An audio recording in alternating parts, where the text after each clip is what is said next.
You have gotten really good at hiding it. Most people think you're okay, seeing only the version you allow. It's a performance, smiling, nodding, blending in, while inside you feel alone. When the day ends, the loneliness returns, a quiet ache behind your practiced smile.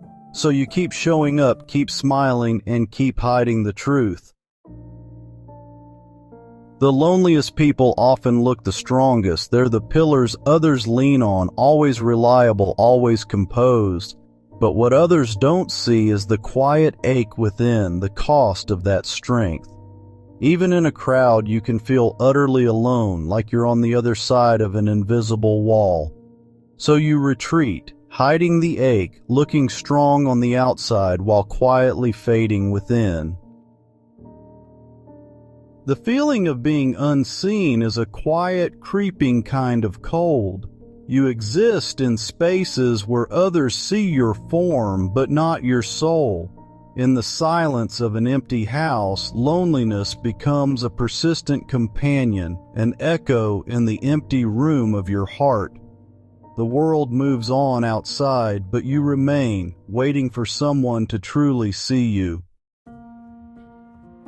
Sometimes the loneliest people are the ones who look the strongest. You're the rock in a storm, admired for your strength, always there for others. But this strength is a heavy mask, hiding exhaustion and pain no one sees. It keeps people at a distance, isolating you. Even as you long for comfort, you walk through the world looking capable, while inside you're quietly crushed by loneliness.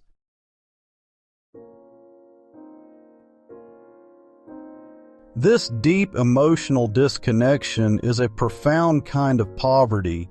You can be in a room full of people, even people you love and who love you, and still feel a vast empty space between you and them. It is like you are all standing on separate islands, shouting across a chasm of misunderstanding. You hear their words, you see their gestures, but the meaning does not seem to reach you, and your own attempts to communicate feel just as futile.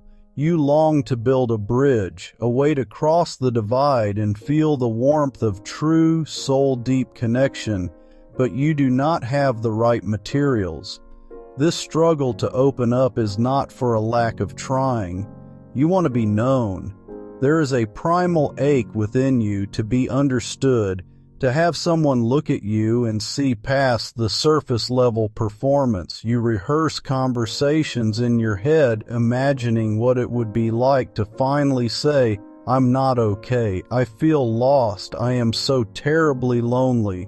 You think about reaching out, sending that text, making that call, but when the moment comes, the words get stuck in your throat. They feel heavy and clumsy, like a foreign language you are not fluent in. Fear is the gatekeeper that guards your silence. It is a powerful and persuasive voice that whispers all the reasons why you should keep your true feelings hidden. What if they do not understand? What if they think you are being dramatic or looking for attention? What if they offer a simple, shallow platitude that only makes you feel more isolated? The fear of being misunderstood is immense. It is the fear that sharing your most vulnerable self will only result in more pain, more confirmation that you are, in fact, truly alone in your experience. To be vulnerable and be met with a blank stare is a risk that feels too great. And so, the desire for connection remains an unfulfilled longing. It becomes a quiet ache, a constant thrum of wanting something you do not know how to obtain. You watch other people seem to connect so effortlessly, sharing their lives, their struggles, their joys. You wonder what their secret is. You wonder if you are missing a fundamental piece of what it means to be human. The longing for a bridge from your island of isolation to the mainland of community is a powerful, painful force, and the inability to build it becomes another heavy stone you carry in silence.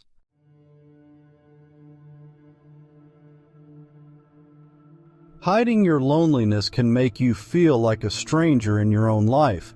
You go through the motions, work, relationships, routines, but it all feels foreign, like you're acting in someone else's story. The mask you wear to fit in becomes so familiar you forget who you really are. Even simple questions like, "How are you?" trigger automatic responses, distancing you further from your true self. This constant performance breeds anxiety and a fear of being exposed. The tragedy isn't just feeling disconnected from others, it's losing touch with your own soul. You watch your life unfold from a distance, longing to finally feel at home.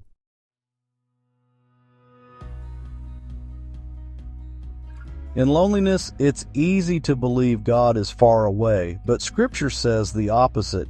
The Lord is close to the brokenhearted and saves those who are crushed in spirit. God doesn't wait for you to pull yourself together. He moves toward your pain. Like a loving parent rushing to a hurting child, He draws near when your spirit is crushed. Your brokenness isn't a barrier. It's an invitation for His presence. When you feel most alone, remember, your loneliness is not a sign of His absence. He is right there with you, closer than you imagine. He is the God who moves closer to the broken.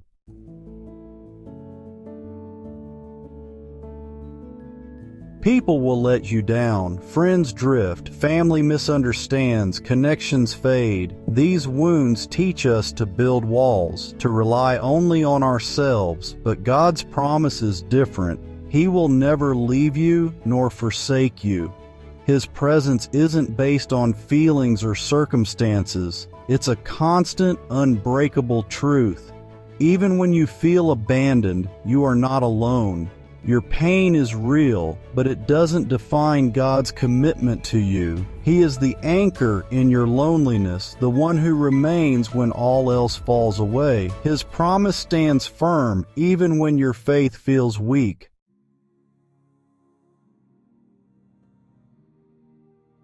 Soul-deep exhaustion comes from carrying hidden pain and pretending to be okay. Into this weariness, Jesus invites, "Come to me, all who are weary and burdened, and I will give you rest." He calls the tired, not the strong. You don't have to pretend with Him. He already knows your struggles. True rest isn't found in ignoring your burdens, but in bringing them to Him. Rest is not weakness, it's trust. Letting go and letting Him carry what you can't. In His presence, you find peace and acceptance even in your most exhausted state. He offers to be your strength when you have none left.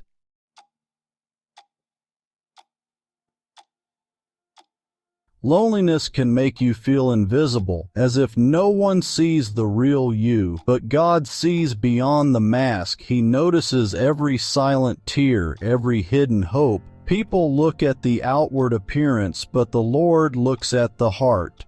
Your loneliness matters deeply to Him. It moves Him with compassion. You are not invisible or insignificant. Every moment of your struggle is seen by a loving Father. Even in your silence, you are held in His gaze. You have never truly been alone. Your story is written on the heart of God. In the quietest moments, you are fully seen, fully known, and fully loved.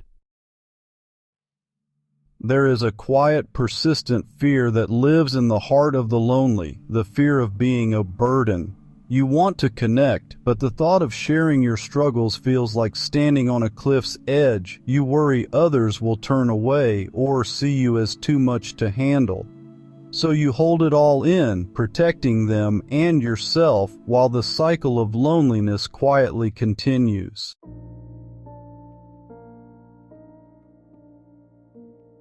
Carrying your pain silently is an exhausting, full-time job. It requires constant vigilance and an enormous amount of mental and emotional energy. Every social interaction becomes a performance. You must monitor your words, your tone, your facial expressions to make sure no hint of the underlying sadness slips through. You are constantly calculating, assessing how much of yourself is safe to reveal. This constant self-editing is draining. It's like trying to hold a beach ball underwater. It takes relentless pressure and effort, and the moment you relax, the truth threatens to burst to the surface. This silent burden is heavy. Imagine carrying a backpack filled with stones everywhere you go. At first, you might manage, but over time, the weight becomes unbearable. It slows you down. It makes every step a struggle. This is what it is like to carry your loneliness in secret. The weight of your unspoken griefs, your unshared fears, and your unfulfilled longings presses down on your spirit. It's a weariness that sleep cannot fix. You can wake up after 8 hours and still feel bone tired because the exhaustion is not physical, it is spiritual. It is the soul fatigue that comes from carrying too much for too long, all by yourself.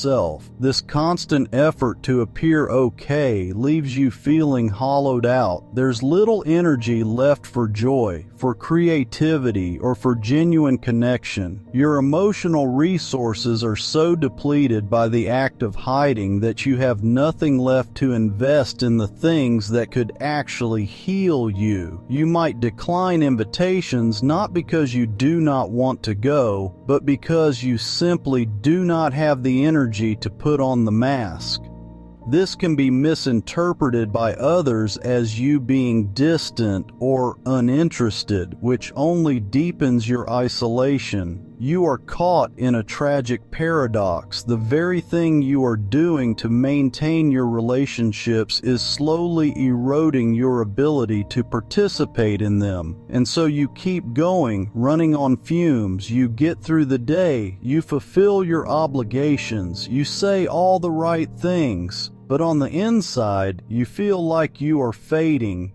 The color and vibrancy of your inner life are slowly being bleached out by the strain of your silence. The courage it takes just to get out of bed and face another day of this silent struggle is immense, yet it is a courage that no one sees. You are a silent warrior in a battle no one else knows you are fighting, and the sheer exhaustion of it all is a constant, heavy companion. Deep in your heart you wonder, does anyone truly understand? Surrounded by people you still feel alone, your pain different, more isolating. Even in a crowd you feel a chasm between your reality and theirs. Each piece of shallow advice adds another brick to the wall around your heart. You start to believe you are uniquely broken, destined to walk this path alone. I want you to hear this, not just with your ears, but with your spirit. You are not invisible. I know it feels like you are a ghost moving through your own life, a shadow that no one truly sees. But that is a feeling, not a fact. The truth is, you are seen. God sees you. You are known and you are seen. Let it be a balm to the part of you that has felt unseen for so long. You are not invisible. Your loneliness is not a small thing to God. It matters to Him deeply. He understands the ache you feel in quiet moments, the longing for connection. He is not a distant, unfeeling deity, but a loving Father moved by your pain. Magnify your own compassion by infinity, and you glimpse how God feels about your loneliness. You are being held in the heart of a God who cares. You do not have to carry this alone forever. The walls you have built feel safe, even if they are also a prison. But God is gently calling you toward a different kind of safety, the safety of being known. The first step is to let yourself be fully known by Him. With God, there is no risk of rejection. As you learn to be honest with God, He may give you the courage to be honest with someone else. From being seen and loved by Him, you may find the strength to believe you are not, and never were, destined to be alone. The fact that you feel alone does not mean you actually are. Your feelings are real, but they are not the final word on reality. Like the sun behind clouds, God's presence remains even when you can't feel it. The silence that feels like absence is filled with His presence. You have never, not for a single moment, been truly alone.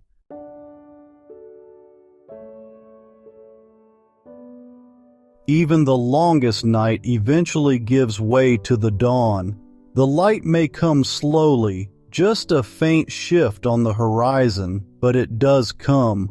Hope is the quiet whisper that a new day is coming, the belief that light is more powerful than darkness. The journey out of loneliness is a slow walk toward the light, each small step a victory.